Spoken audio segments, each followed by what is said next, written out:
Bonjour à tous, bienvenue aux entrevues du Portail Zen. Aujourd'hui, c'est une entrevue spéciale. Ce n'est pas une entrevue qui est basée sur le développement personnel, la spiritualité, qui est mes sujets habituels, mais un sujet quand même qui me touche vraiment à cœur, c'est la santé. Et étant donné que je donne des cours d'étirement et excentrique, j'ai souvent dans mes cours des gens qui souffrent de douleurs qui vont au-delà du physique dans le sens que malgré l'étirement, ils ne soulagent pas les douleurs. Et moi-même, personnellement, je tenais à rencontrer Marie-France, on va en reparler ensemble, euh, parce qu'elle a sorti le livre Alimentation et inflammation aux éditions Le Dauphin Blanc que j'ai reçu. Et dès que j'ai lu ce livre-là, ça m'a tellement sonné des cloches sur certains problèmes que j'ai parfois et au niveau des intestins et dernièrement aussi des petites sensibilités au niveau du corps, au niveau des mains qui sont pas ordinaires parce que moi ça fait des années que je m'entraîne. Je fais 12 cours semaine. Fait qu'il y a pas de raison pourquoi j'aurais ces douleurs-là. Alors, c'est pour ça que je tenais à rencontrer Marie-France. Alors, bienvenue Marie-France Lalancette. Ça va bien aujourd'hui? Bien, merci Sylvie. Alors, merci d'avoir accepté mon rendez-vous. On va parler un petit peu plus en profondeur de la condition qui t'a amené à parler d'inflammation, ta condition de spondylarthrite ankylosante. C'est bien ça? Oui, bien, c'est ça, c'est un bien grand mot, hein, en fait. Puis même moi, avant d'en être atteinte, je connaissais pas ça du tout. C'est un type d'arthrite qui est différent et qui en fait ne laisse pas de traces dans le sang, des marqueurs d'inflammation habituels. Alors, beaucoup plus difficile à diagnostiquer. Ça prend une résonance magnétique. Alors, j'ai été pendant plusieurs années affectée de ça sans savoir. En fait, je traîne ça probablement depuis mon adolescence. OK. Ce sera pas long. J'ai fait une petite erreur dans nutritionniste. Là, je suis en train de le corriger. Voilà. C'est bon. Parfait. Et voilà. Ah non, j'ai Nutri. Désolée pour ça, ça sera pas long. Alors, ben Marie-France, en attendant, toi, c'est pas ton premier livre. Non, j'aime ça écrire des livres, mais je les aime aussi sur des sujets qui ont besoin un peu de faire des vagues, des choses dont on n'a pas encore discuté. Alors, c'est un peu pour ça que j'ai écrit sur l'inflammation, sur l'autisme aussi avant. Oui. Et avant ça, en 2007, ben, j'ai été la première nutritionniste à écrire un livre disant que les diètes, c'était pas une bonne chose. Donc, à du régime, bonjour la vie, il y a de ça déjà 10 ans. OK. Alors, toi, aujourd'hui, est-ce que au niveau de ta condition, de ce qui s'est passé, est-ce que tu as réussi à régler au niveau de l'inflammation? Ben, c'est-à-dire, oui, moi, je me considérais comme une fille de 40 ans dans un corps de 70. Ma vie était pour moi finie. C'était impossible de retourner au travail, c'était impossible de rester assis plus que 15 minutes. En fait, c'était impossible de rester dans la même position plus que 15 minutes. Oui. J'avais un barbecue ambulant du haut du cou jusqu'en bas des fesses. Je portais un sac de briquettes chaudes Ouais. constamment. Et puis, moi, j'ai lu, j'aimais lire les petits paragraphes où tu parlais de ton histoire personnelle, par exemple, dans le trafic, puis là, tu n'arrivais plus à aller au travail parce que c'était trop rendu épouvantable.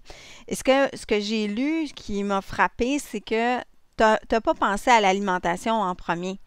Toi, Non. ce qui t'est, tu sais, parce que au niveau de tes diplômes, la nutrition reliait pas les problèmes d'inflammation avec la nutrition. Non, pas du tout. D'ailleurs, tout ce qu'on nous a appris à l'école il y a 20 ans, quand j'ai gradué, c'est arthrite égale médicament. Essayez pas d'aller jouer là-dedans, ça marche pas, il n'y a rien à faire. Et là, donc, moi-même, je disais la même chose, position officielle, essayez pas des diètes sans ci, des diètes sans ça, parce que c'est un risque de carence et tout ça. J'ai pas le choix. Il a fallu, à quelque part, que je revise moi-même mes perceptions en me disant, écoute, il y a peut-être certaines personnes qui, effectivement, on est en train de leur. On est revenu, on est désolé de ce petit problème technique au niveau de mon ordinateur qui a planté. Il était pas content, je pense qu'il y a trop chaud. Alors, désolé pour oui, par l'inflammation, c'est ça. Alors, bon, c'est sûr, on parlait de ton vécu. Euh, là, au niveau de... moi, ce qui m'intéressait, puis ce que j'ai aimé au niveau de ton livre, c'est de comprendre qu'au niveau des intestins, bon, j'entends souvent parler du microbiote. Alors, au niveau des intestins, des microbes, ça a un impact par rapport à notre alimentation depuis des centaines d'années. Donc, Mhm. par où on commence là? Parle-moi un peu du microbiote pour expliquer aux gens qu'est-ce que c'est. Ben, le microbiote, en fait, c'est ce qu'on porte en nous comme on appelait la flore intestinale, mais ça n'a rien de végétal, c'est pour ça qu'on a changé le terme, pour dire qu'un microbiote, c'est comme un environnement en soi qu'on porte, mais le microbiote, c'est comme un organe en soi aussi, parce que sans lui, on n'est pas capable de faire certaines fonctions. Puis le microbiote évolue avec nous.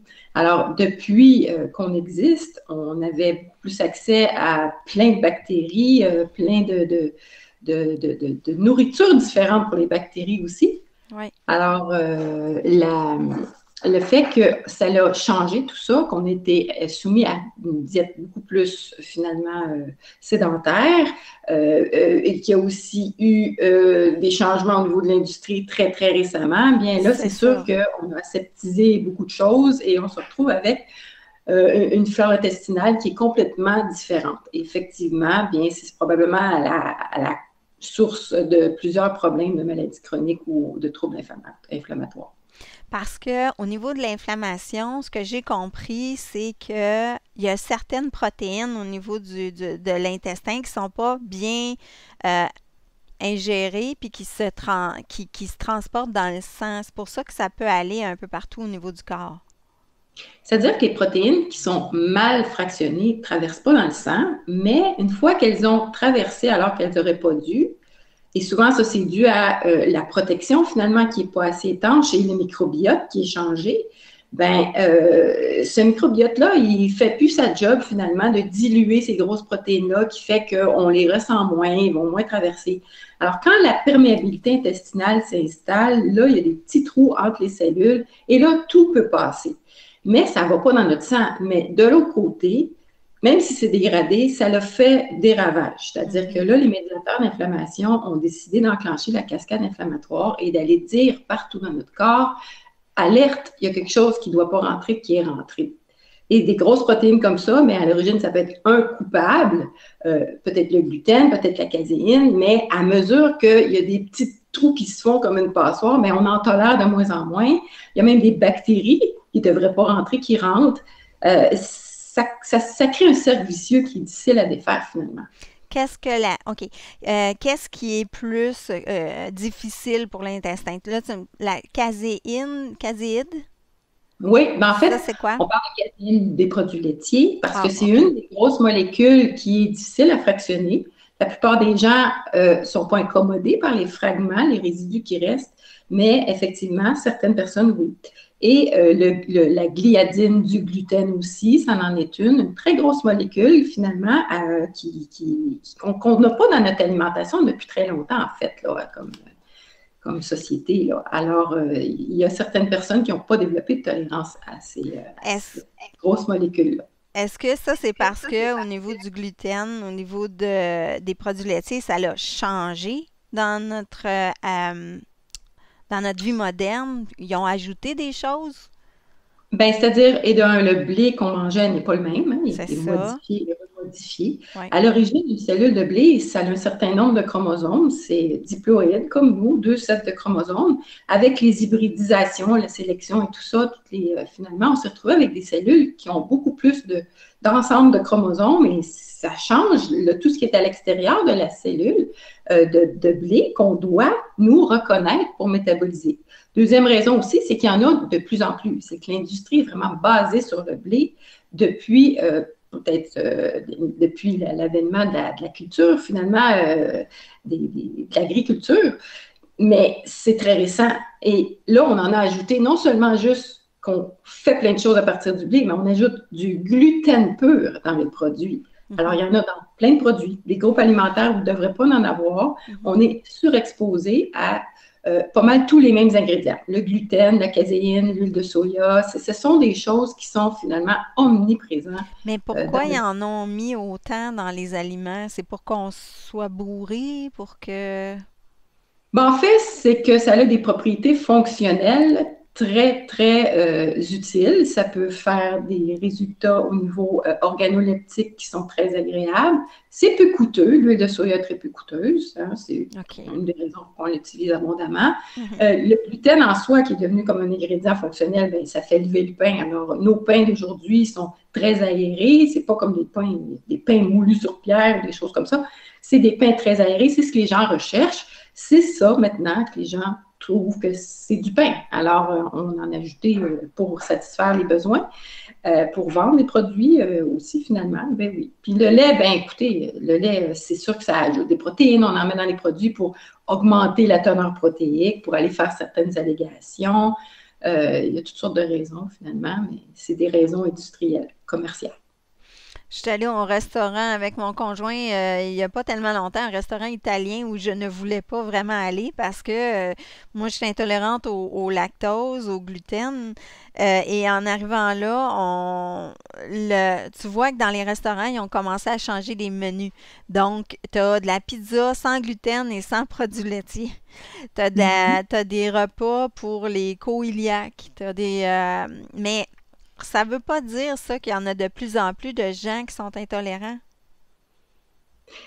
Ben, en fait, je pense que plus on abonde et on fait des overdoses de ça à cause qu'il y en a partout, Mm. plus effectivement ça risque de progresser. Si on regarde la maladie cœliaque, on n'en dépiste même pas 10% des cas de maladie cœliaque avec les tests actuels. Il y a beaucoup de gens qui sont, c'est une condition sous-diagnostiquée. Puis là, Mhm. quand on embarque avec la sensibilité non cœliaque au gluten, pour lequel on n'a encore aucun test de diagnostic, le seul test finalement, c'est le test de la vie, c'est de dire OK, on va essayer, une fois qu'on a fait tous les tests de maladie cœliaque, on va essayer de voir qu'est-ce que ça donne. Et si effectivement on a une sensibilité qu'on est capable de confirmer parce que nos symptômes disparaissent quand on l'enlève et réapparaissent de façon flagrante quand on le réintègre, ben on a une sensibilité non cœliaque au gluten. On n'a pas encore de test pour, mais effectivement, le pourcentage de la population est très difficile à évaluer et c'est probablement sous-estimé énormément vu qu'on n'a pas encore les tests qu'il faut pour les diagnostiquer. Moi, j'ai été des années à manger transformé. J'ai été pendant au moins, là, je suis plus capable de manger comme avant, mais je me rappelle avoir mangé des dîners congés tous les jours pour aller au travail. Euh, une fois semaine, on mangeait de la pizza congelée, des pâtes, mais très rarement des mets tout faits. Et là, Mm-hmm. comme tu le dis dans ton livre, arrêter de lire les étiquettes puis manger parce que faire ça puis popoter parce que je pense que c'est ça qui a vraiment magané mon intestin. Ça, puis plein d'autres affaires que je pensais qui étaient santé, puis qui finalement étaient juste trop difficiles.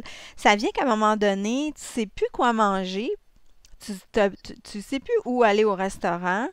Euh, puis je pense que ça, moi je vois de plus en plus de jeunes qui ont des petites bédaines, qui sont, tu sais, qui sont gonflés, mais ils n'ont pas nécessairement mal. Fait que moi, c'est de même que ça a commencé. Pendant un an ou deux, j'ai commencé à voir que je faisais un double menton, que je faisais de la cellulite, que j'avais le ventre gonflé, alors que, comme je te dis, je m'entraîne 12 heures semaine.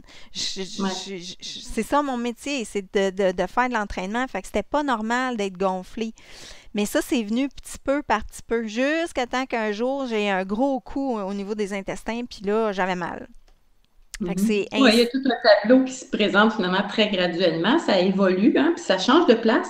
Comme on dit, les médiateurs d'inflammation, ils vont partout, puis si on les écoute pas, ben, ils vont ailleurs. Alors, effectivement, à un moment donné, là, ça se déclare, puis là, ben, la médecine vient dire, ah, tu as un bobo là.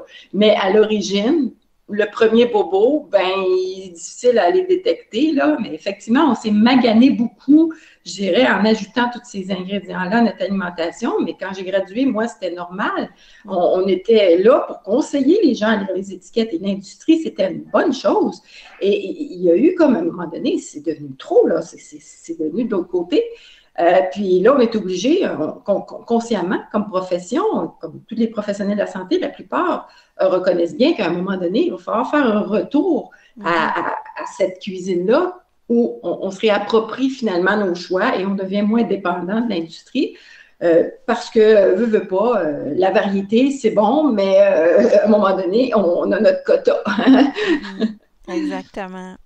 Et juste savoir, en tant que nutritionniste, souvent, les nutritionnistes conseillent les tant de produits laitiers, puis tant de produits céréaliers, mais est-ce que c'est encore la même chose aujourd'hui? Ben, Selon c'est-à-dire le qu'une guide nutritionniste, c'est alimentaire pas ça qu'elle canadien. fait. Une nutritionniste, elle offre des conseils pour combler tes besoins dans des situations qui sont particulières. Si Mm. tu es juste en mode manger santé, guide alimentaire canadien, on est dans des lignes directrices générales. C'est pas ce que les nutritionnistes font. Les nutritionnistes sont appelés à travailler avec les gens quand ils ont des problèmes et que les lignes directrices OK. ne fonctionnent pas. Alors, non, les nutritionnistes n'ont jamais été pour 4 groupes alimentaires, tout le monde pareil, OK. sans substitution, sans exclusion. Nous, OK. c'est notre rôle d'adapter l'alimentation finalement des gens à des situations particulières. Alors, on est tout à fait conscient que ce n'est pas nécessairement toujours le même mode et les mêmes portions pour tout le monde et toujours les mêmes groupes. Mhm. D'ailleurs, ça évolue beaucoup au niveau du guide alimentaire canadien, même au niveau des lignes directrices. On voit qu'il y a peut-être d'autres modèles à explorer et les nutritionnistes essaient énormément d'influencer les lignes directrices pour qu'il y ait une plus grande ouverture par rapport à la faim, la satiété, par rapport pas juste le gras total, mais les types de gras, toutes sortes de choses, et manger santé, voulant dire cuisiner plus aussi. Donc, OK. moins besoin d'un guide alimentaire canadien quand tu t'écoutes toi-même aussi là-dedans. Pour avoir une bonne flore intestinale, là, qu'est-ce que tu recommandes? Ben, c'est-à-dire que euh, c'est complexe parce que les flores Selon chaque intestinales, personne. ça vient depuis le début, quand on est. Hein? Alors, il y a des facteurs qui sont vraiment très précoces. Alors, quand on prend des antibiotiques, surtout bas dans l'enfance, on se retrouve effectivement à avoir fait table rase. Chaque fois qu'on a une Hmm. gastroentérite, on fait table rase. Hein? J'ai On est fait, en train j'ai fait de de... la chimio, moi. Ça a endommagé mon système, je pense. Oui, effectivement, ça vient éliminer les micro-organismes de notre corps. Alors, tout OK. ça, ça a des séquelles. Alors, comment on la rebâtit? Ben, on fait, premièrement, on doit penser que oui, on parle beaucoup de probiotiques, mais il y a les prébiotiques, parce que les prébiotiques, c'est ce qui nourrit les bactéries. Alors, trop souvent, on prend des probiotiques sans penser à nourrir les bactéries qu'on est en train d'essayer de réinoculer dans notre corps. Alors, tous les aliments qui sont qu'on appelle fermenticibles, là, qui sont comme finalement des bonnes sources de fibres, des fibres solubles, des aliments qui sont bon, il y en a dans le blé aussi, il ne faut pas se le cacher, c'est une très bonne source de prébiotiques, le blé, mais il n'y a pas que celle-là, donc on peut aller en chercher d'autres, on peut aller chercher des aliments probiotiques aussi ou des breuvages probiotiques, le Puis les kombucha, des choses capsules, comme ça. là, Oui, effectivement. Quand on prend des produits laitiers, on prend des produits fermentés aussi. Alors, on alimente cette flore-là au niveau de l'intestin. Alors, c'est pas tout mauvais, les produits laitiers. Et hmm, quand on n'est pas intolérant, il faut en prendre parce que ouais. oui, on va affecter notre flore intestinale si on les élimine pour rien. Il faut vraiment penser à manger le plus fermenté possible. Il faut arrêter d'avoir peur de tous les petits microbes et de se laver les mains tout le temps. Surtout au niveau des enfants, on est en train de contrecarrer toute leur chance d'apprendre à leur système immunitaire à faire face à ces microbes-là. Donc, en les hébergeant eux-mêmes, c'est la meilleure façon de se protéger contre plein de maladies et d'infections, finalement. Mhm. Mais avec la méthode FODMAP, ça devient compliqué pour inclure des prébiotiques, je pense, parce qu'il y a beaucoup de choses qui sont enlevées avec cette alimentation-là. Oui, Euh, mais le FODMAP, c'est une approche nouvelle qui est en réponse à un gros problème de tolérance de plein de personnes. Donc, c'est la OK. méthode de l'exclusion qui est, on exclut parce qu'on ne tolère pas, mais plus ça va, moins on va tolérer. Alors, ça soulage, effectivement, parce que si on a tombé là-dessus, dans tout ce qu'on élimine dans le FODMAP, si on tombe sur le bobo, ça nous fait du bien, on ne sait pas trop encore c'est quoi. C'est à la réintroduction qu'on va se rendre compte c'est quel groupe qui ne nous fait pas. Et ça, c'est une démarche qui est importante de faire parce que si on ne réintègre pas les choses, les prébiotiques que tout le FODMAP élimine, oui, veut pas, la tolérance, ça va diminuer. C'est la même chose OK. avec une diète sans gluten. On doit penser à garder notre flore intestinale OK. en OK. Si je comprends bien, ce que tu dis, c'est que dans la méthode FODMAP, si mettons que j'ai de la difficulté avec de l'ail ou de l'oignon, il faut quand même que j'essaie de le réintroduire un peu. Parce que sinon, je vais encore plus être intolérante. C'est-à-dire que si tu as de la difficulté avec l'ail et l'oignon, prends pas d'ail et d'oignon, mais va ajouter tous les prébiotiques que tu tolères pour pouvoir nourrir des probiotiques que tu pourrais Ouais. ajouter en supplément OK. ou en breuvage. Et il faut faire des démarches actives, donc des gestes concrets pour réintégrer une flore intestinale. Ça ne se fait pas juste comme ça. Non. Donc, c'est pour ça les conseils, le suivi finalement des nutritionnistes peut aider parce que veut pas, on va enlever tout ça, là, on va enlever tous ces FODMAP-là, mais ça n'a pas remis notre flore intestinale comme il faut. Là. Ça a même appauvri les chances de nourrir une flore intestinale abondante qui pourrait se réintégrer. C'est certain que je conseille aux gens d'aller consulter une nutritionniste parce que c'est quand même très complexe. Comme tu dis, chaque personne est différente. Et le FODMAP, ça ne fonctionne pas pour tout le monde, ça fonctionne pour certaines personnes. Moi, je l'ai essayé, mais L'approche anti-inflammatoire qui est vraiment, on intègre plein de choses qui vont nous donner une bonne flore intestinale, donc on tolère mieux et on respecte sa tolérance à travers tout ça, d'essayer d'aller cibler vraiment quelles sont les choses les plus importantes qui font que moi, je suis tombée dans cette cascade inflammatoire. Et au niveau dans le fond, toi, tu dis aux gens aussi beaucoup dans ton livre de ne pas éliminer les glucides. C'est vraiment, vraiment important. Oui, il y a beaucoup d'approches qui sont basées sur la restriction en glucides au complet. Encore là, quand on élimine tout, c'est sûr qu'on va tolérer. Ça, c'est comme le jeûne. Le jeûne aide les arthritiques. Ça fait longtemps qu'on sait ça. Mais tout le monde doit manger quelque chose. Alors, quand on est rendu au point de se restreindre, au point qu'on enlève les glucides, bien, ce qu'on est en train de faire, c'est d'enlever les glucides qui sont la source principale d'énergie à notre cerveau. Puis notre cerveau, là, lui, là, à un moment donné, là, pas de glucides, là, il va y avoir d'autres problèmes de santé et même un entreposage qui va se faire au niveau de la promotion de l'obésité. Ça débalance tout le métabolisme. C'est quelque chose qui est essentiel de réintégrer des glucides qui ne sont pas du blé, mais il n'y a pas que le blé dans la vie. Mais si on choisit, on se rend compte qu'on est intolérant au gluten, mais il y a plein d'autres, finalement, substituts qu'on peut aller chercher qui sont très agréables à manger. Là. Tu disais dans ton livre que, en fait, là, maintenant, notre cerveau est un peu plus gros que ce qui était là, des millénaires, donc d'où l'importance des glucides pour le nourrir. Oui. L'idéal, ce que tu disais, c'est 20 de protéines, 30 à 40 de gras et 40 à 50 de glucides. Ben ça, c'est pas moi qui le dis, c'est la science de la nutrition en général. Okay. Mais souvent, dans les approches comme le paléo, ces choses-là, des approches GAPS, Specific Carbohydrate Diet, tout ça, des approches finalement pour aller régler des problèmes inflammatoires ou autres, mais ça vient changer ce ratio-là. Ça vient rendre le pourcentage de glucides optimal pour le corps. Qu'on a maintenant que notre cerveau a grossi, maintenant que nos muscles sont plus grands et tout ça, et qu'on a... mais qu'on est plus sédentaire aussi. Il faut l'entretenir. Quand on tombe à 30 20 c'est complètement catastrophique pour notre système. C'est pas vrai qu'on peut revenir en arrière comme quand on était des hommes de camion. Non, c'est ça, parce que tu parlais il y a différentes approches comme l'alimentation paléolithique, c'est ça? Paléolithique? Paléolithique? Ou chasseurs-cueilleurs, comme si les gens voulaient revenir en arrière à des alimentations qu'on avait il y a des années. Oui, il y a beaucoup de gens qui utilisent ça et qui se sentent bien là-dedans, effectivement, à court terme. Mais l'exclusion de glucides, moi, je trouve que c'est vraiment le gros bobo de ce mode alimentaire-là, quoiqu'il y a plein de belles autres choses. On mange plus de légumes, tout ça. Mais d'aller avec un mode complètement carnivore aussi, je veux dire, c'est pas nécessairement favorable à une bonne santé cardiaque ou à la santé au niveau environnement non plus. Là. La santé... les chances de survie de l'humain. Parce que ça coûte cher, la viande, hein, beaucoup plus. Puis on se rend compte que le végétarisme, ces choses-là, des avenues plus basées sur les plantes, sont des bonnes sources de prébiotiques, sont favorables à une bonne flore intestinale et ont plus de potentiel, finalement, de prévenir les problèmes de santé. Alors, est-ce que, j'ai une question qui est souvent posée.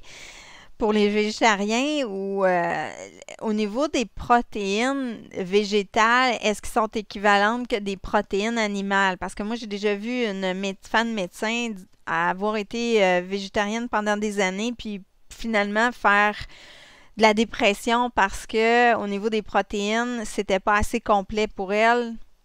Mhm. Ben, souvent, les végétariens ou végétaliens sont à risque de carence en B12. C'est plus cette vitamine-là qu'il y a dans les produits animaux exclusivement qui risque de causer des problèmes de dépression sérieux si on C'est est en ça. carence. OK. Effectivement, ça, on peut pallier facilement avec des suppléments.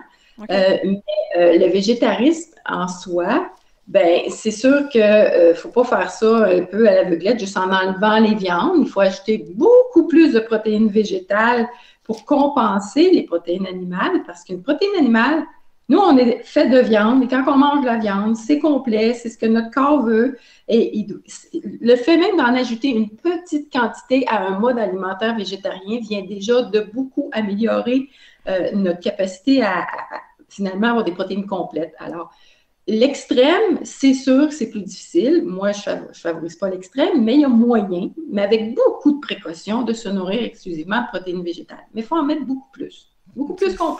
ça. Beaucoup de tofu, beaucoup de légumineuses. On Beaucoup de n'est pas, on noix. n'est pas des herbivores. On n'est Non, pas des... non, tu l'as dit dans ton livre, on est bien des omnivores. On n'est pas Oui. des... ouais. Euh, alors, ensuite de ça, au niveau de... qu'est-ce que tu conseilles? Toi, ton mode d'alimentation, c'est quoi finalement pour ton... c'est vraiment adapté, toi?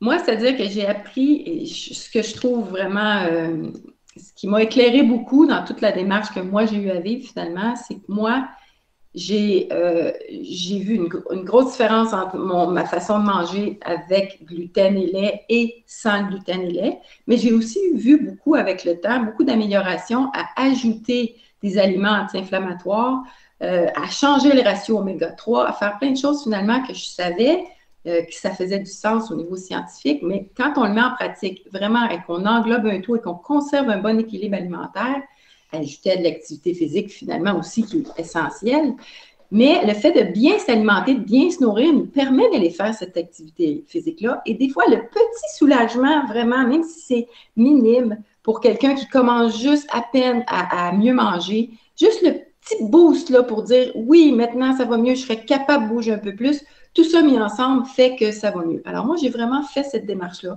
Ça a été long, ça a été graduel. Je vous dirais, ça fait 4 ans que j'ai commencé à me rendre compte que l'alimentation était vraiment importante pour moi et je l'ai appris vraiment par hasard.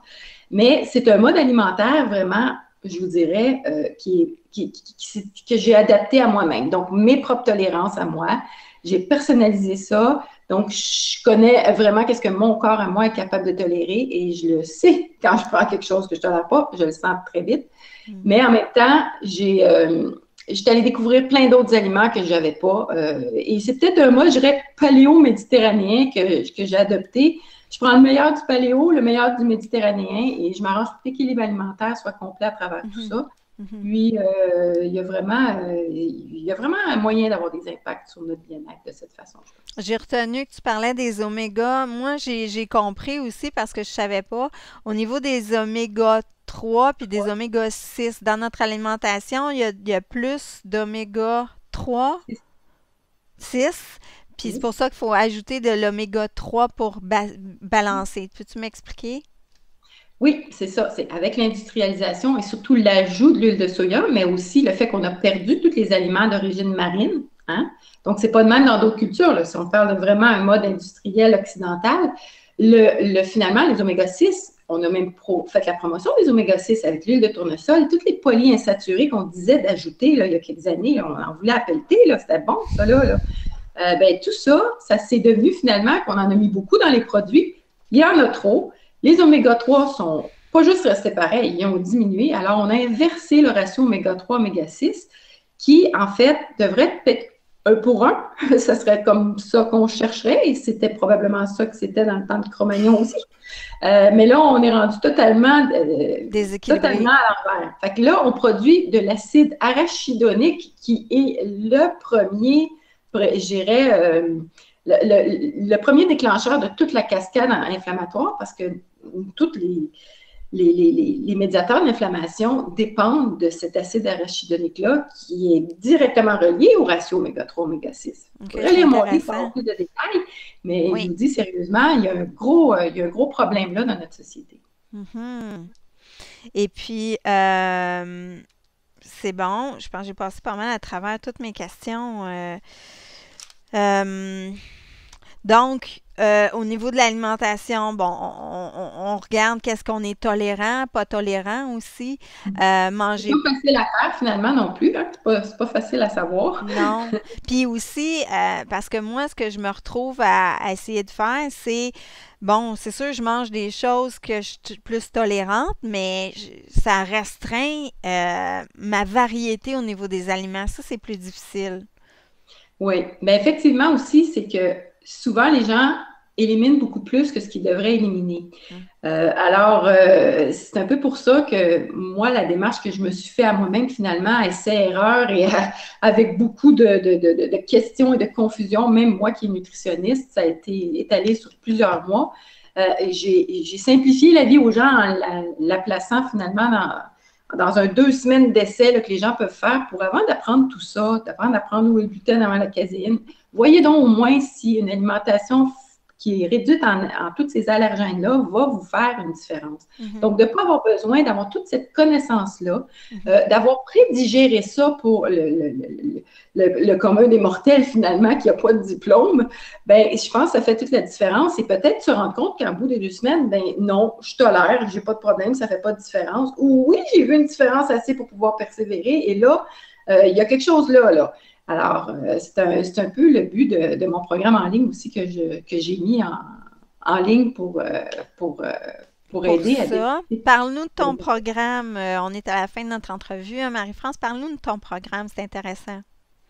Oui, ben c'est ça. Fait que c'est vraiment innovateur parce que je vous dirais, la plupart je vais vous le mettre à l'écran, la plupart du travail qu'on doit faire en consultation individuelle, c'est vraiment de personnaliser ça puis d'essayer d'aller avec la personne, identifier les intolérances, un groupe à la fois. Alors ça, c'est innovateur que ça soit mis en ligne, mais c'est pas innovateur comme démarche. C'est une démarche de nutritionniste qu'on fait couramment dans nos bureaux et Mhm. surtout moi qui travaille avec des allergies depuis des années. Alors, c'est vraiment d'aider la personne en lui disant des menus qui ne contiennent pas ces principaux coupables-là, les plus courants, et vous suivez le menu. Vous n'avez pas besoin d'apprendre à lire les étiquettes ni rien. Si ça vous aide, ces 2 semaines-là de menus que vous choisissez parmi les 5 menus que je propose, Mhm. bien là, par la suite, il y aura une réintroduction, il y aura des choses, il y aura une démarche qui pourrait être faite, mais vous aurez au moins une idée si ça fonctionne pour vous. C'est Parce que les gens intéressant. s'avancent là-dedans, ils essayent d'enlever une affaire, ils ne savent pas s'ils l'enlèvent complètement. Ils enlèvent une affaire à la fois au lieu d'enlever tout. Finalement, c'était pas ça qu'il fallait qu'ils enlèvent. Eux, c'est pas ça, c'est d'autres choses qu'ils tolèrent pas. Et des fois, ils enlèvent le lait et ils le remplacent par une autre sorte de lait qu'ils ne tolèrent pas plus. Mhm. Il y a plein de choses finalement qu'il faut savoir avant de s'avancer dans l'exclusion. Il faut que ce soit restreint, sinon ça va s'étaler et là, les risques de carence vont vraiment commencer à augmenter. Donc, les menus que tu offres sont très équilibrés puis en lien avec justement la flore intestinale. Oui, c'est-à-dire que c'est vraiment, j'ai des menus, moi, que j'essayais de discerner un peu pour tous les goûts. Il y a des gens pressés, il y a des gens qui c'est les changements sont plus difficiles, il y a des gens qui veulent essayer des choses. Alors, j'ai 5 menus différents, mais qui sont tous équilibrés, qui sont tous une alimentation simple, non transformée. Parce que l'idée, c'est de transformer le moins possible. Oui, on utilise certains produits sans gluten, on n'a pas le choix pour dépanner, parce que sinon, ça rendrait tout cet essai-là trop complexe. Mais je vous fournis un kit de base qui est vraiment la trousse, la liste d'épicerie que vous avez besoin d'acheter, qui est vraiment pas longue pour pouvoir survivre à ces 2 semaines-là. Et chaque menu a sa petite liste d'épicerie spécifique. Donc, vous êtes tout outillé pour dire, OK, j'ai ce qu'il faut. Les menus sont commentés avec des fichiers audio et des fiches recettes, ainsi qu'il y a plusieurs démonstrations vidéo aussi pour les petites recettes qui demandent un peu plus de particularité. Alors, il y a tout là. Je vous accompagne aussi avec un groupe Facebook privé dédié à ce programme-là pour que vous ayez, si vous avez des questions, vous n'allez pas finalement invalider votre essai parce que vous avez fait des erreurs. Mhm. Alors, tout est là pour réussir en un court laps de temps. Puis c'est pas tellement cher, j'ai vu quoi, c'est 59 $. 59 c'est même pas ça. J'ai une offre de lancement à 44 que j'ai OK, poursuivie parce d'accord. que c'est une innovation, mais en même temps, je pense que c'est une approche qui mérite d'être connue. Et oui, effectivement, c'est vraiment pas cher. C'est un 2 semaines qui qui est rentable en bout de ligne. Vous allez apprendre plein de trucs, de recettes. Et j'aurais pu le vendre beaucoup plus cher que ça, mais moi, je suis comme je suis, je veux aider les gens. Et je trouve pas ça agréable que les gens souffrent et qu'ils ne peuvent pas se procurer quelque chose pour des raisons de budget. Mais effectivement, c'est un contenu qui mériterait de charger plus. Profitez-en pendant que ça dure. Et bon, alors j'invite tout le monde à essayer et à se rendre sur ton site. Donc, l'offre est sur ton site Internet, c'est bien ça? Sur l'école en ligne de Passeport Nutrition. Sur mon groupe Facebook, sur ma page Facebook aussi, vous allez avoir un lien pour vous inscrire. Mais effectivement, le Passeport Nutrition offre plusieurs cours de nutritionnistes pour le moment et des articles de blog. Il y a au moins 100 articles de blog de nutritionnistes sur des sujets variés. Ça continue de grossir, c'est depuis mars seulement. Alors, on continue d'y ajouter des nouveaux contenus. Vous pouvez vous abonner à Passeport Nutrition, recevoir les nouveautés gratuitement. Donc, c'est sur l'école en ligne de Passeport Nutrition. Je vais remettre les liens, juste enlever ton image. On va pouvoir voir l'adresse en dessous. Parfait. Et voilà. Alors, de toute façon, elle était là tout le long. Donc, passeportnutrition.org. C'est bien ça? Et c'est une initiative du réseau Nutrition Familia dont je suis la fondatrice. Et maintenant, on est rendu 70 nutritionnistes. Alors, si vous avez besoin d'une nutritionniste, vous savez où trouver une nutritionniste qui travaille en privé ou sur toutes sortes de problématiques pour pouvoir vous aider. Parfait. Un grand merci, immense merci Marie-France. Comme je te dis, moi j'ai adoré ton livre et j'espère aider plusieurs personnes que je connais, entre autres moi-même. Venez commenter, dites-moi vos commentaires sur ma page Facebook. C'est toujours agréable quand on écrit un livre de voir si ça vous a aidé ou s'il y aurait des choses qu'on aurait pu améliorer, si vous avez envie d'une suite, qu'est-ce que ça serait. Tout ça, finalement, je suis très ouverte. Je lis vos commentaires avec enthousiasme. Parfait. Merci à tous. Merci d'avoir été là. Continuez de nous suivre et de nous commenter via YouTube ou sur notre page Facebook également, Le Portail Zen et leportailzen.com. Merci. Bye.